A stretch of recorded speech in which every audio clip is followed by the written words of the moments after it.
pleased to have joining us this week Matt from the United States. Matt is a member of the Marxist Unity Group, and we'll be discussing the Trump phenomena, I think we can call it, Trump 2.0, and its impact, and also hopefully going into some of the responses this is generating from the left and within the workers' movement. In terms of the format, we'll have Matt speaking, and then we will open up to questions from the floor. If you'd like to ask a question or to make any sort of intervention, you should use the raise hand option, which you'll find under the reactions menu item on Zoom. If you're uncomfortable about doing that, you can post questions to the chat, and we can see if we can feed them in to the debate. So without any further ado, I will pass over to Matt from the Marxist Unity Group. Yeah, hello everyone. Thanks for inviting me to speak today. I don't have extremely well prepared remarks, and I'm going to try not to just repeat the headlines, which I think is a risk in covering something that is sort of the biggest story in the world right now. And I also see Ben from Marxist Unity Group here, so maybe he can supplement some of what I'm saying. But yeah, as you mentioned, we're talking about Trump 2.0, and there's a lot of questions about, how this early days of this administration compares to the first Trump administration and where it's going in terms of its ability to keep up this pace of abuses and attacks on free speech and on working class standards of living. I think that the ethos right now is sort of a sort of tech industry influence, move fast and break things attitude, which is exemplified by the presence of Elon Musk as a special government employee in the administration. And there's a question of, is this a temporary phase where they break things and then try to rebuild them in their image, or do they, keep on breaking things? And Elon Musk is slated to only be a special government employee for 130 days, which would be expected to run out next month. But that's a limit that could probably be circumvented, since it's the Office of Government Ethics that would enforce it, and that's headed by a Trump loyalist. And there's a question of, will the courts be able to enforce any decision they make against the Trump administration, because we have a sort of imperial presidency in the United States where all federal law enforcement, military, etc., is under the presidency, which is precisely who decisions would need to be enforced against. There's a question of, will the financial markets have a negative reaction, especially to Trump's tariffs, and will that slow things down? And then certainly, one thing that could slow down a right-wing administration be mass popular resistance, strikes, organization, pressure from below. But really, that's in a disorganized state right now. There's some interesting stuff happening in the labor movement, and there are significant protests have happened on the weekends. But these, in terms of their official political expression, have been decidedly liberal. For example, the hands off protests in cities around the country last week, included the slogan "Hands off NATO," with no mention of "Hands off Palestine" or "Hands off Gaza." So certainly channeled into a particular pro-Democrat Party political message.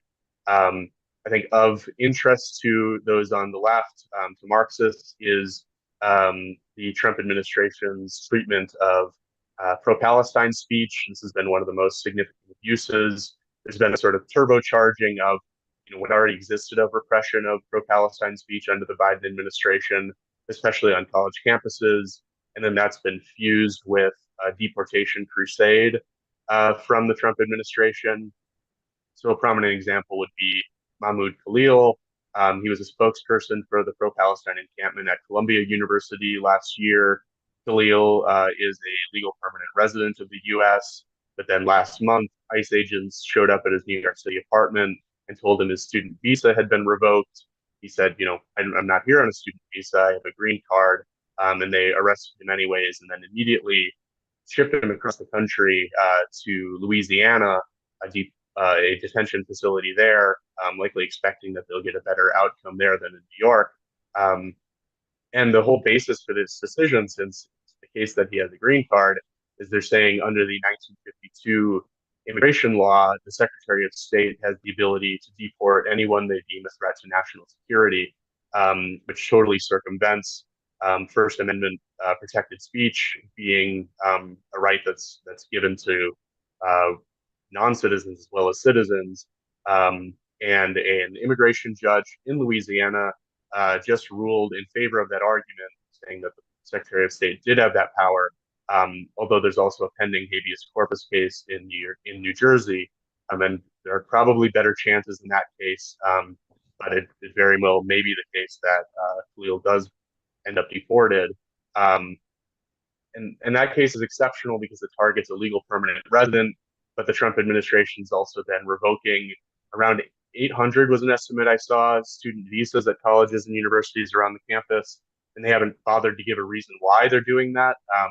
Some of those appear to be persecution of pro-Palestine speech. There's the case of Rumeysa Ozturk at Tufts University, who was arrested and disappeared to Louisiana, just like Mahmoud Khalil, and she had been like one of four authors on a pro-Palestine article in the student newspaper, and so that's suspected as a reason for her detention and attempted deportation.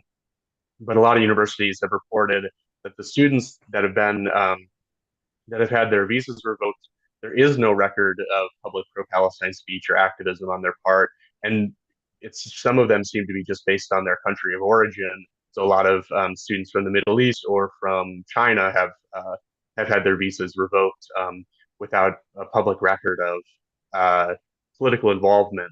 And so this pattern of sloppiness or seeming randomness also matches the broader pattern of deportations happening right now. So as you may have heard, Trump classified 8 different Latin American gangs as foreign terrorist organizations, and they've begun deporting hundreds of people allegedly tied to them on the basis of the Alien Enemies Act of 1798. That was last used to justify the internment of Japanese Americans during World War II. And these supposed gang members are often identified by tattoos or testimony from a single unidentified informant. And the symbols and designs of these tattoos are quite common. There's one individual who had 2 crowns on his wrist. One said "mom" underneath it, the other said "dad" underneath it. And this was treated as proof of his membership in Tren de Aragua. There was another person who was living in Maryland wearing a Chicago Bulls hat, and one person alleged that they were a member of MS-13, and that man has now been deported to the infamous prison CCOT in El Salvador. And the Trump administration has a special deal with the Kelly administration there, essentially saying that El Salvador will detain anyone the United States wants, which sort of gives them a storage place for all these people they're trying to deport. The response from the workers' movement and the left, such as it is in the United States, I think is interesting. There are 2 major unions that had faced reform movements in the past 10 years or so, the Teamsters and the UAW, and sort of the old bureaucrats and the establishment of those unions was replaced by reform slates or leaderships. In the Teamsters, that meant Sean O'Brien won the international union presidency. In the UAW, the reformer was Sean Fain. But interestingly, during the 2024 campaign, Sean O'Brien sort of cozied up to Trump and spoke at the Republican National Convention, apparently asked to speak at the Democratic National Convention, but wasn't allowed to because he won too big of a speaking slot or something. And so he had sort of cozied up to Trump before the election, and since has sort of celebrated when Trump was going to appoint a former Teamster to some position, but then denounced the appointment of a UPS manager to another one, an anti-union, someone with an anti-union record. Shawn Fain is sort of towing the line between celebrating the tariffs when because they will supposedly bring back domestic car manufacturing, since a big chunk of the United Auto Workers membership is are auto workers, but also the UAW is one of the largest unions that organizes graduate student workers in the United States. And so these attacks on pro-Palestine activism and free speech are also something the UAW has been protesting against. So there's significant tension among the UAW's activist base around this sort of orientation of the Trump administration of saying that the tariffs are sort of effective industrial policy that are fighting offshoring, while protesting the attacks on free speech. And then another dimension with the labor movement is federal workers. So thousands of federal workers have been laid off from various agencies. And so there's been efforts to sort of transcend the union divisions among the federal labor force, and there's been a federal unionist network set up, and some rank and file activism that might end up being fruitful. There's also legislation being considered that would restrict federal workers' ability to collectively bargain. And there's been, in response to that discussion of, well, the Democrats have introduced provisions to allow state and local workers in every locality the ability to collectively bargain. And there's questions of, federal workers' right to strike, which they currently don't have. But that could be something that the labor movement would champion in response to these cuts and attacks on federal workers' ability to organize.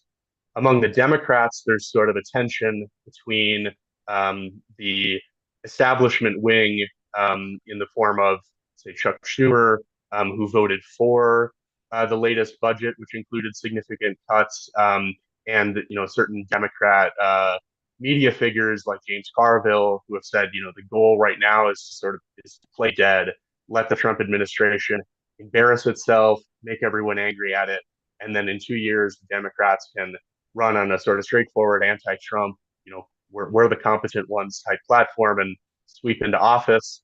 The base of the Democratic Party, which isn't a normal political party because it doesn't have a mass membership, but there are various sort of activist NGOs, trade unions, etc., associated with its apparatus, and there's people who identify with the Democratic Party. That sort of base of the Democratic Party has been polled, and it's been found that they are very unsatisfied with that message, and there are certain politicians in the Democratic Party, particularly Bernie Sanders and Alexandria Ocasio-Cortez, who have been sort of publicly denouncing that message. And Sanders and Ocasio-Cortez have been going on this nationwide fighting oligarchy tour, where they have gone to cities around the country, and not just the big coastal cities, but places in Iowa, Kansas. I'm currently living in Eastern Washington. They went to Spokane, places that are more conservative or rural places, and they've been getting very significant crowds at all of these speaking tours. Much bigger crowds than existed during the 2024 election at, say, Kamala Harris rallies. The response now to that tour is much more significant, and there's sort of a question of what the point of it is, though. The message they're putting forward is definitely one for the Democratic Party, that the Democratic Party should be fighting oligarchy, should make its message a sort of social democratic message, and make the union movement its base. But there's not a question of independent organization or an independent political expression for the working class, say a socialist party or a working class party.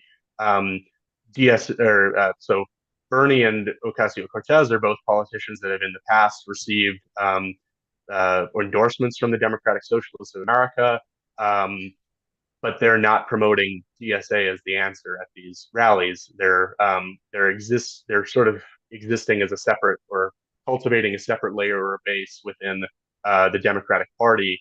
DSA is oriented toward sort of the hands-off protests. DSA agreed to sort of to critically participate in, to try to, at every possibility, put forward a pro-Palestine and anti-Democratic Party message in these things, but participate in it. Some DSA chapters have been involved in the Fighting Oligarchy tour stops. Others have sort of tabled outside and put forward critical messages of what Sanders and AOC are saying. But there's a sort of question of how to turn the sort of anti-oligarchy or anti-Trump sentiment into an independent political expression. And I think that that's a major question going forward.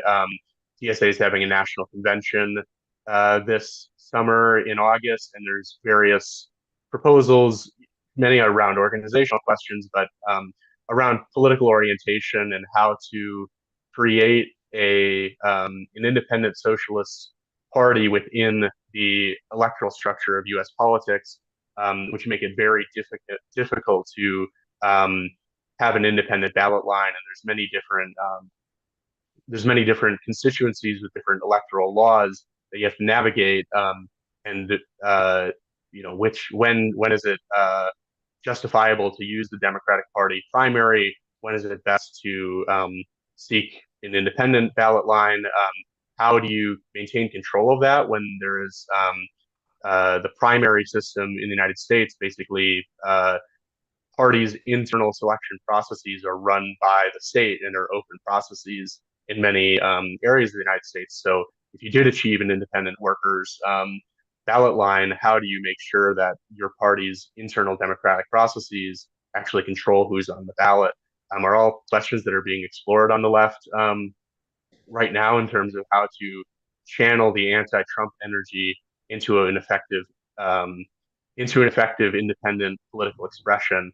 But yeah, those are all things that are coming up on the left and in the workers' movement.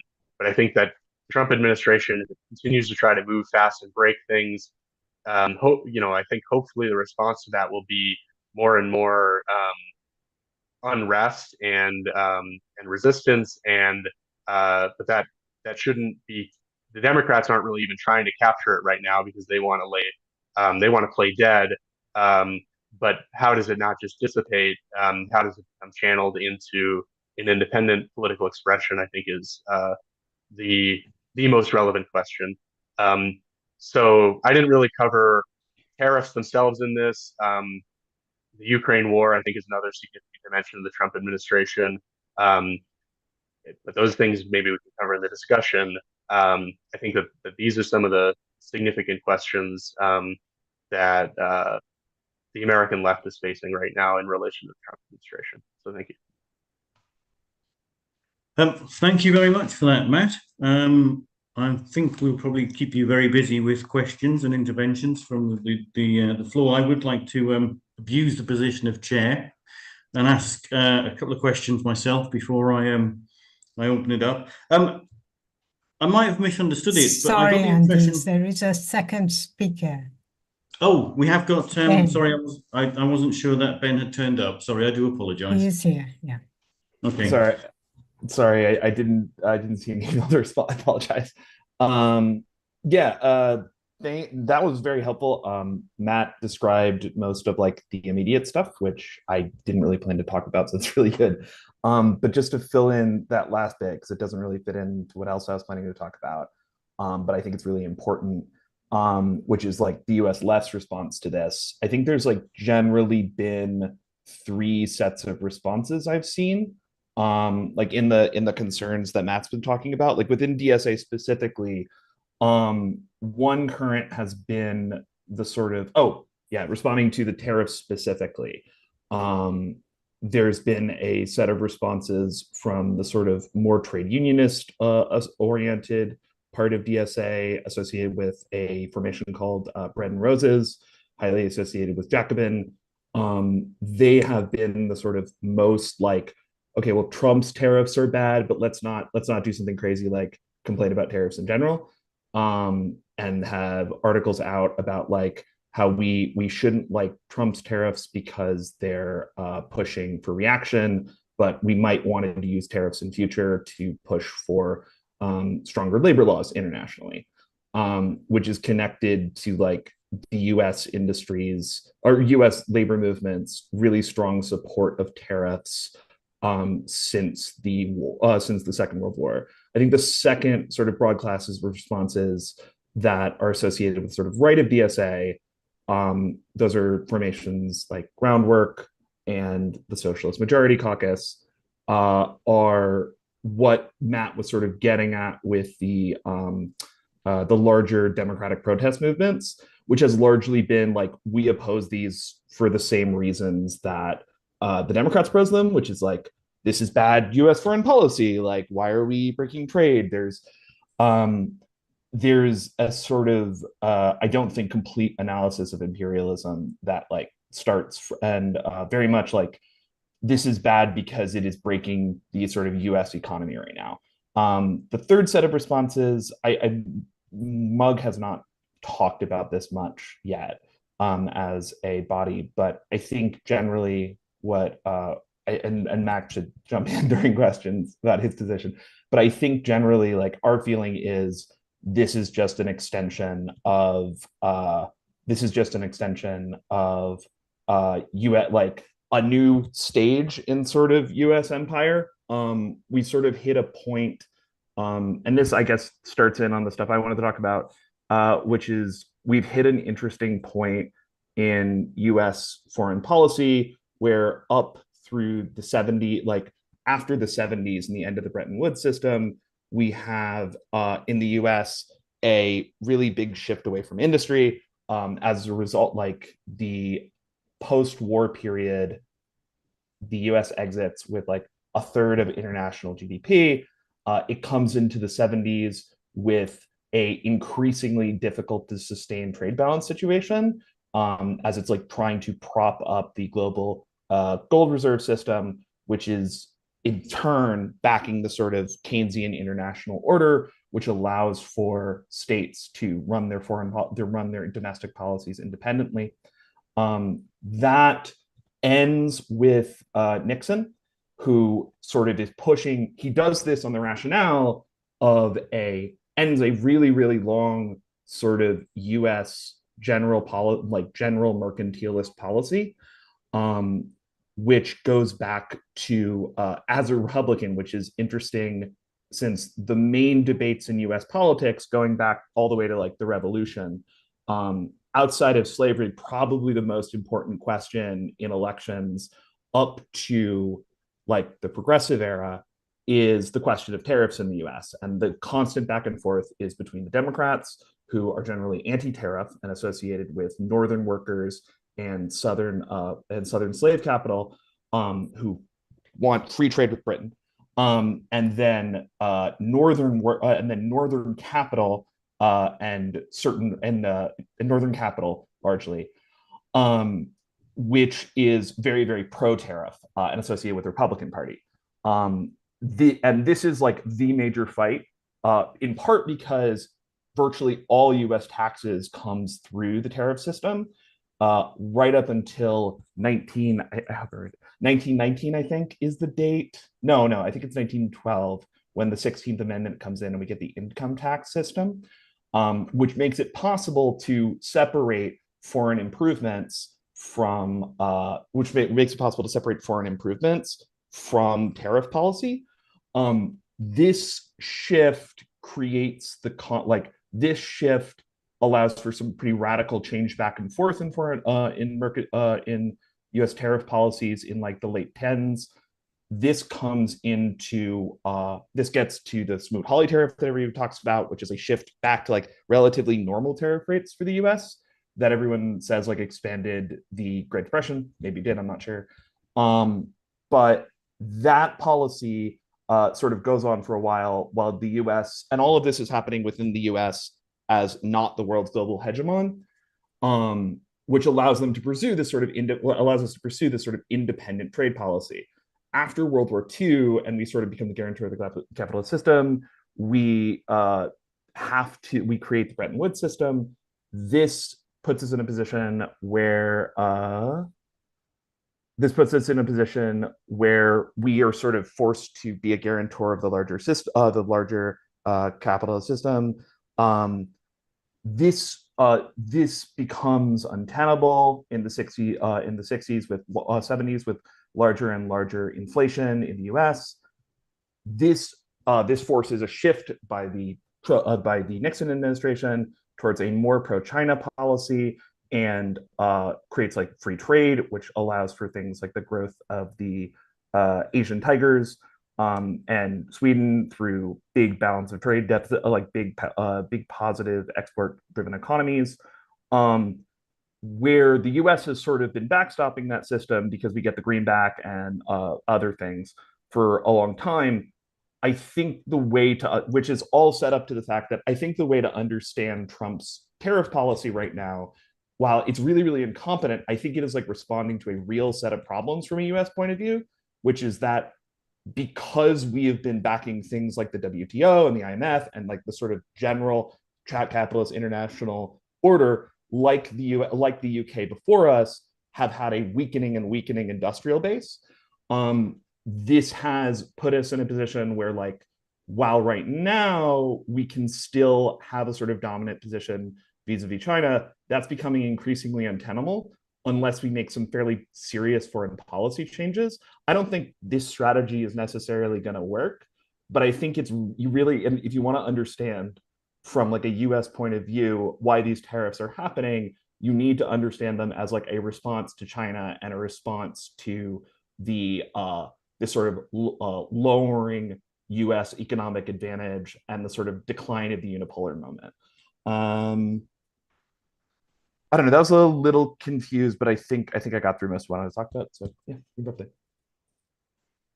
That's great. Thank you very much. And apologies for diving into questions. I wasn't sure whether you turned up or not. Yeah, I've got a couple of questions before I open it up to the floor. I don't have anyone indicated to speak just yet. I am quite interested around the response from, if you like, the trade union bureaucracy, and it kind of ties in with what was also said, I think, around tariffs, in that, you know, Trump has been dubbed an economic nationalist, and obviously one of the strong elements of how he's kind of delivered or portrayed himself is about onshoring, re-onshoring, you know, these industries that have been subject to a historic decline. And I think, and I'm sure Mike's got something to say on this, you know, we saw it in the UK, the increasing financialization of the economy. Because actually, you know, it made far more sense to produce these things. It was better for capitalism to produce these things in cheaper kind of parts of the world than to produce it in the metropoles. I suppose you can see a situation, and it's not surprising that there are significant sections of the trade union bureaucracy who are happy to go on along with Trump because of the economic nationalism that he espouses and stuff like that. And it's whether there are any challenges within the trade union movement amongst people who organize, amongst activists there, and who is leading on that. And just kind of linked into that, you mentioned, or it was mentioned by Matt, I think, this rank and file organization of federal employees. And I'd be intrigued to know, you know, who was behind that. Is it something that's just been spontaneously generated? I suspect it's not, and that there are forces in there who are seeking to organize these networks of federal employees. But I'll leave it there, and obviously encourage people to indicate. I'm sure we must have loads of questions.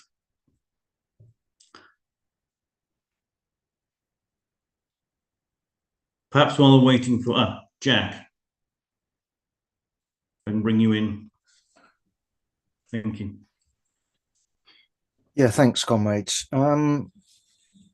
Just a couple of things. Is the Bernie AOC tour really a prelude to AOC running as a presidential candidate? I think she's the right age. You have to be 35 if I'm not mistaken. It just seems like this is just sitting here over the other side of the Atlantic. So that's just a question, again, just looking at the demonstrations, they look very Democrat. So that's 2 points.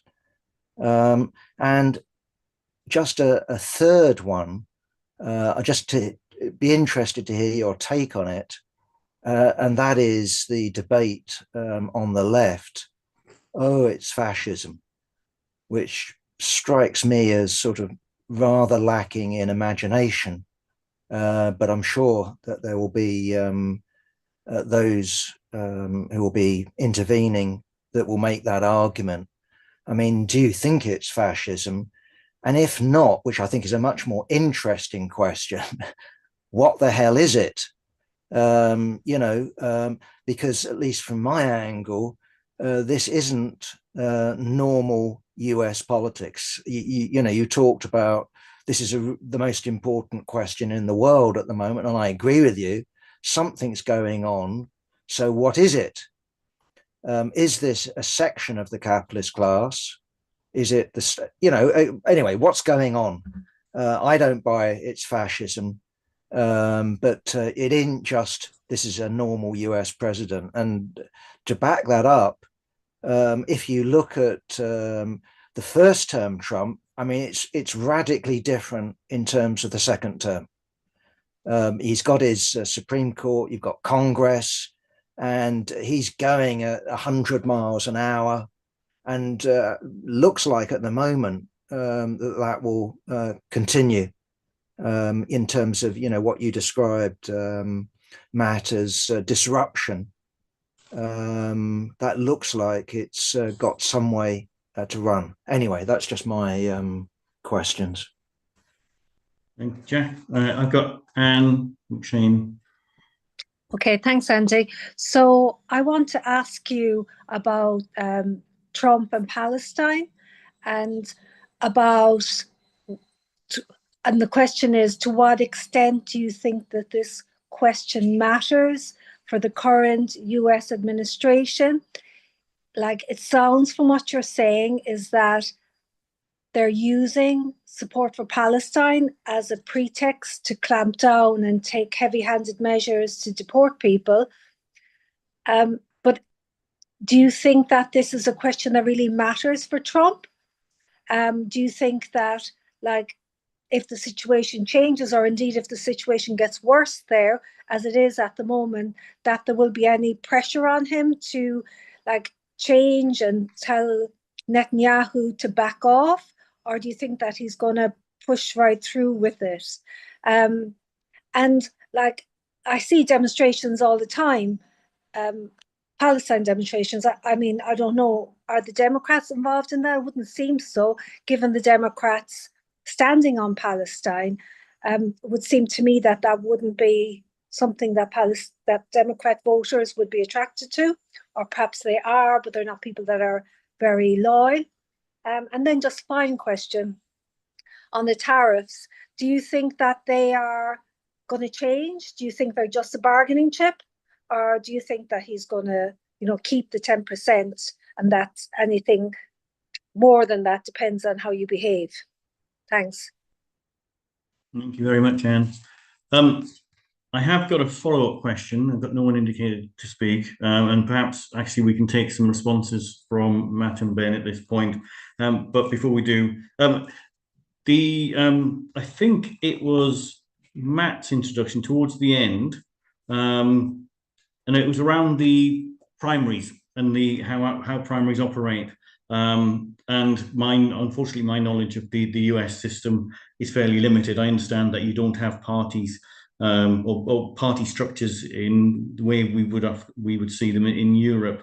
But I got the impression from what Matt said was that any left party would be subject to mandatory primaries in the way that we see with the Democrats so I'd be interested to get an explanation of that and a better understanding, because that sounds like the most terrible state interference in the operation of any left party, and a significant challenge to that party being able to operate effectively. So I don't know, we've covered quite a lot of ground in in those questions. So we've touched on Trump and tariffs, Trump and Palestine, Trump and fascism, and Trump and the trade union movement. I don't know whether is it worth? Should we bring Matt in to respond to some of them and then pass over to Ben?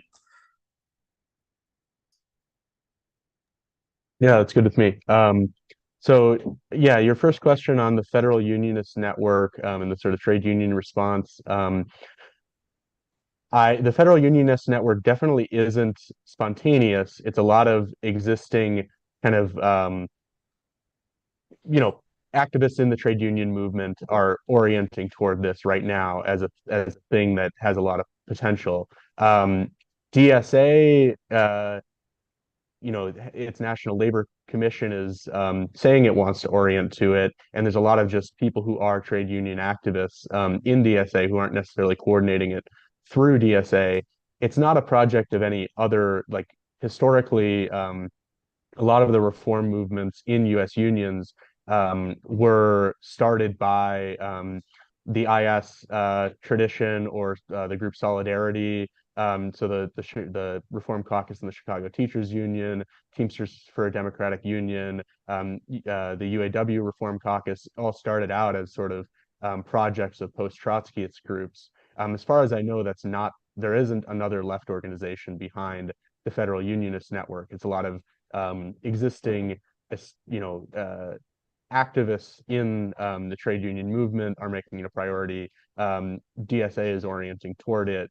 The sort of whole, a big chunk of the progressive wing or reform wing of the union movement is orienting toward it. So I would say that it's a sort of broad project of the progressive or reform wing of the U.S. labor movement. So that's that. On the Bernie AOC fighting oligarchy tour, whether that's a prelude to an AOC 2028 campaign, maybe. That seems, I think a lot of people were criticizing Bernie for his first few stops, saying, oh, what's the point of you rallying as an old man to do this stuff? Like, you need to appoint a successor. And then he kind of responds by saying, oh, it's a joint project of me and AOC. That sounds like that's what it's setting up for. Ben is actually active in New York City, which is AOC's home turf, so might be able to answer that question with some more knowledge. But yeah, that's my answer to that. Is it fascism?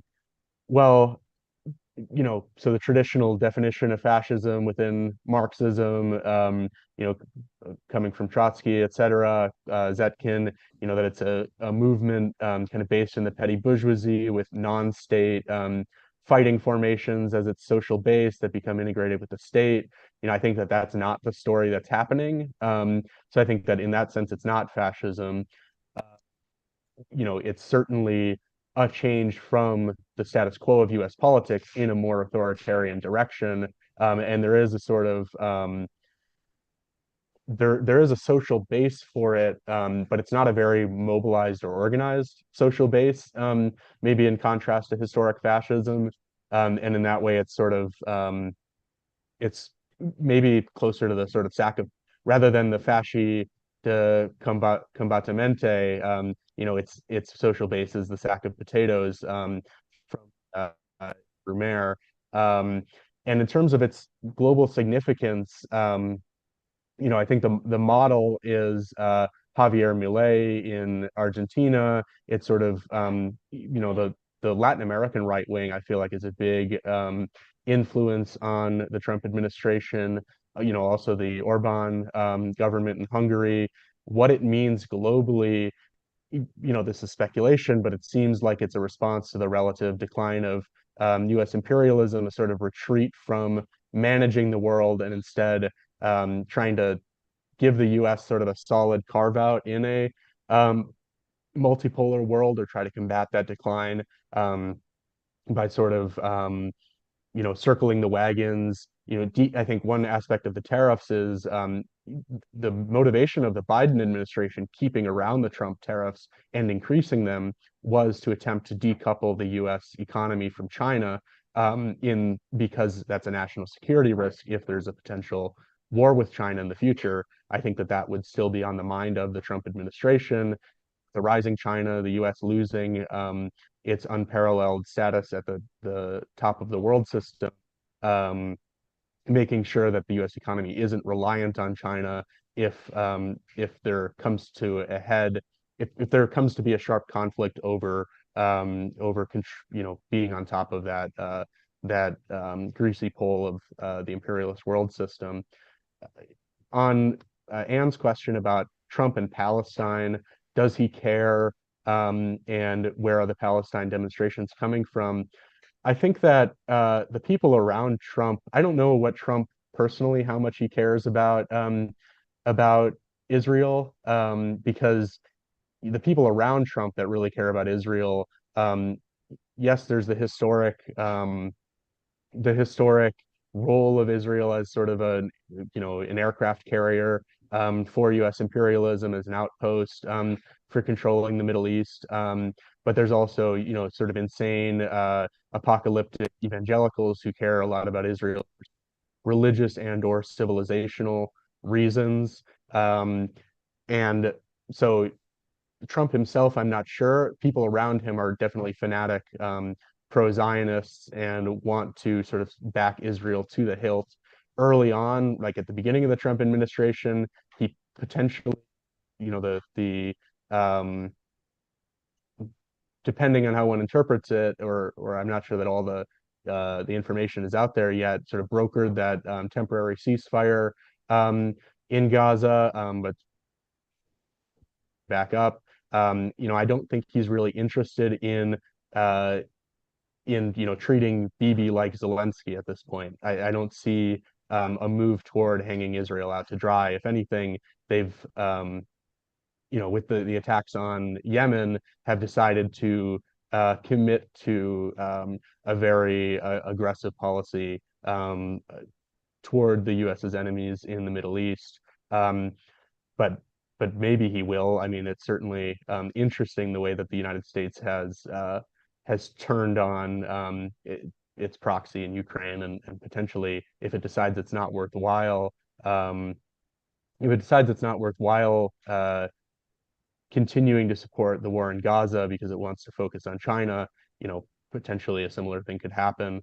Where the Palestine protests are coming from, certainly not organized by the Democratic Party. No Democratic Party politicians, besides DSA members who won Democratic primaries, have supported the Palestine protests. The Democratic Party establishment is totally opposed to them, but they're linked to young people who have learned about what's happening on social media and by seeing what's happening in the world, have been energized by Palestine solidarity.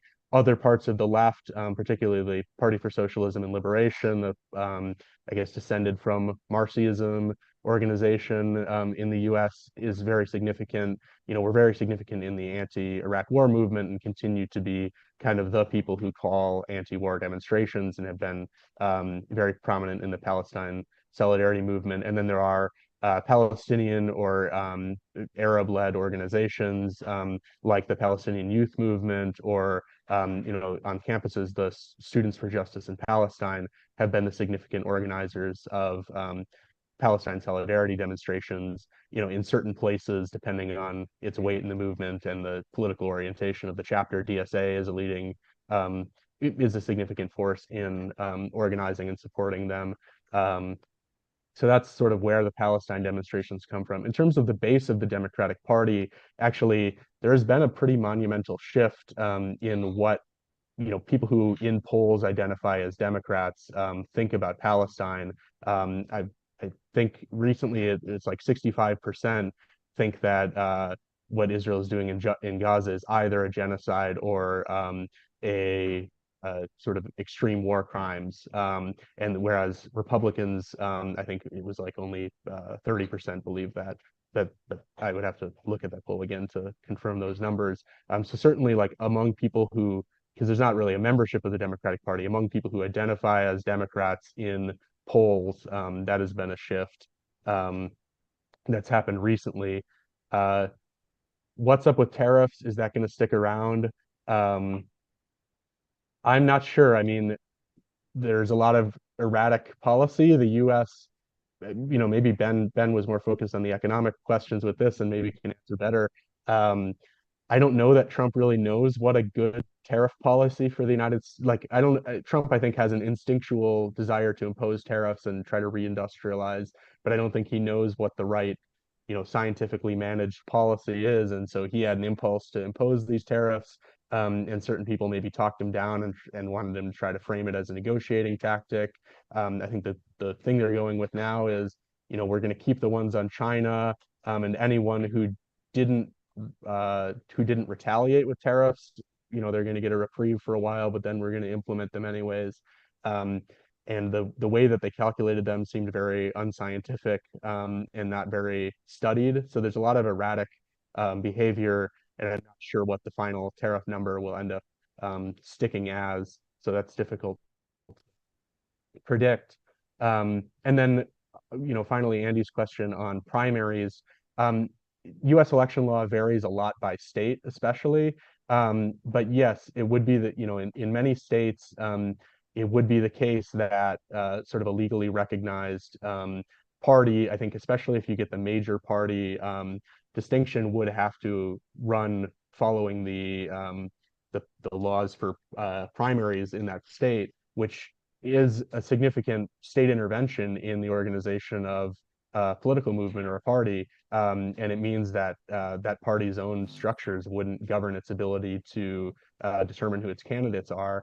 That's a huge thing that DSA faces. So, and any potential left or socialist organization in the U.S. So right now, DSA is technically organized as a 501c4 nonprofit, which allows it to endorse candidates and do it however it wants, which is how it does it.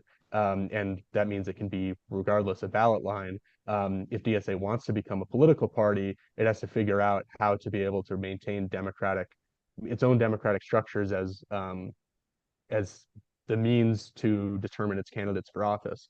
And so that's a huge question of how to navigate the political system. Of course, Marxists have organized in legal and political systems that have been very hostile to party organization before. When the German Social Democratic Party was banned, Bebel and Liebknecht were in parliament, but they weren't tied officially to any political party, but they were ideologically and politically tied to the underground Social Democratic Party.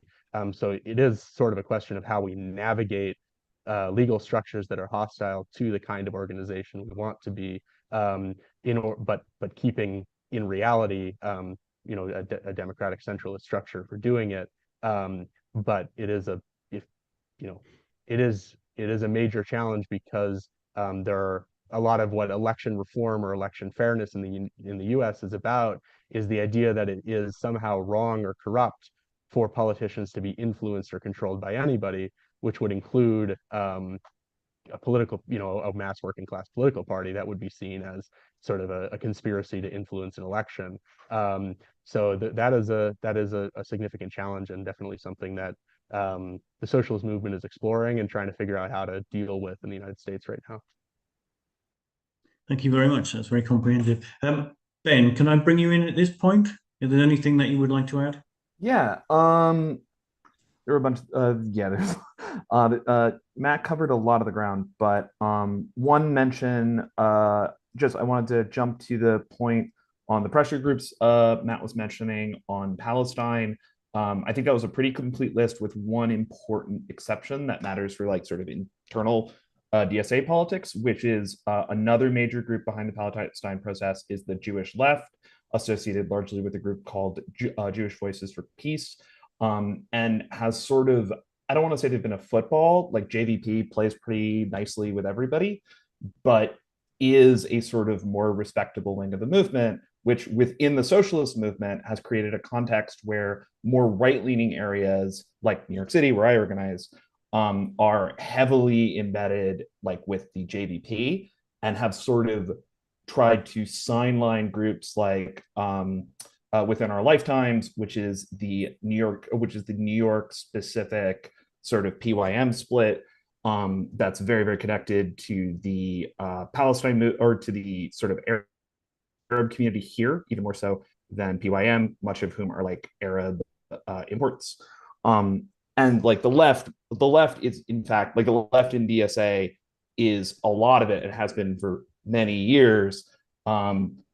Parts of PYM and other Palestinian groups, like within DSA, who have been arguing for policies within DSA, like that constitutes a major part of the DSA left, and those fights are important. Another thing, are tariffs going to stick around? I don't. Yeah, I think the question to ask is not so much like what is the economic policy here. I think like it's really important to think of these as like foreign policy, like as larger geostrategic questions. Whether or not they stick around depends on the like for who depends on the alliance structure that US gets coming out of this. I think it's pretty clear that like whoever comes in next or whether Trump sticks around, there's going to have to be like a major shift in the US orientation. That's going to involve like some number of those things becoming tariffs and some not, because my view would be some of those tariffs are going to have to stay on somebody, because like the old system was based on US policy credibility, which is just not there anymore. Even if like it didn't stick very long, the fact that like markets know that Trump, like a president, can do this means it will no longer be possible in the same way for the US to present itself as the sort of guarantor of the rules-based order or whatever.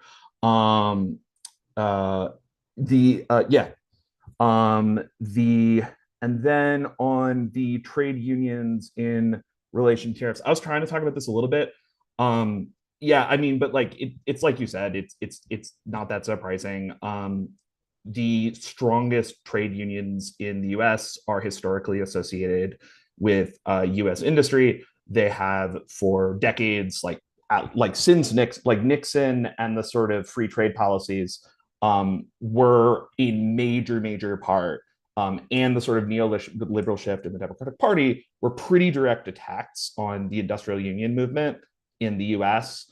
And I think that their response, like it is about as state loyalist as can possibly be imagined. The US social democratic state, such as it is, the New Deal, is extremely connected to sort of US, like FDR was not a social democrat. He was a guy who ended up with social democratic policies from a very directly middle class point of view. And that's true of like the US politics in general. Which I think maybe is a good transition to your other question about primaries, because one thing I don't know how much you guys hear about it, and maybe this is more common than I think, but as far as I can tell, the U.S. has, or at least Western Hemisphere countries, Mexico has similar phenomenon, has something that I don't think is as present in Europe, which is like a very strong thing that we call the progressive movement, which is most of like the stuff that normally gets associated with the sort of SPD and the democratization movements of the late 19th century in the US is done around the same period by like middle class reformer types. And that's where our election laws come from. It's also where our that's where many of our election laws come from. Those election laws are very much like they moved to a secret ballot, but they moved to a secret ballot and shredded the sort of finance structure. Like all campaign finance laws in the US are very much designed to block parties and block mass movements. So they're both like, so in the US, much of like the progressive infrastructure that the Democrats are defending we have like and we have to have a very ambivalent relationship to, because on the one hand, it is like what prevents like really direct corruption and like corporate takeover. It is also what prevents party organization and was very much designed to do so from the beginning. And in fact, like where US socialist movements have been strong, not just in New York today, but like Wisconsin in the early 20th century, which is which is very similar. And there's a lot of interesting parallels there, has been in large part like fusions of the progressive and socialist movement, which poses real problems for us in terms of social strategy. Is there AOC, or yeah, I guess two more things. AOC, AOC is gonna run for president. Like, I don't know, maybe she like maybe she'll decide not to do it, but that's clearly the plan. I think she might run for Senate first. So the idea, like the expectation for a long time has been like she's going to try to take over when Chuck Schumer leaves. And the other hope from like folks in New York DSA is that one of our electeds in her district will try to take over her seat, particularly Zoran, who's currently running for mayor, which is an interesting campaign that maybe if we're paying attention to. On fascism, last thing on fascism, yeah, I hold, like, I really second all of Matt's analysis on this. This is like very much a sack of potatoes. Like, I think I was very, very hostile on like, this is fascism for a long time. I'm slowly coming around though, just because it's what this looks like. This looks like a kind of I mean, whether or not it's fascism, this is a kind of Bonapartism that is a lot richer and has a much deeper social base than other kinds of Bonapartism we've seen. And is that fascism? It's certainly different, but I think there are a lot of similarities. Yeah,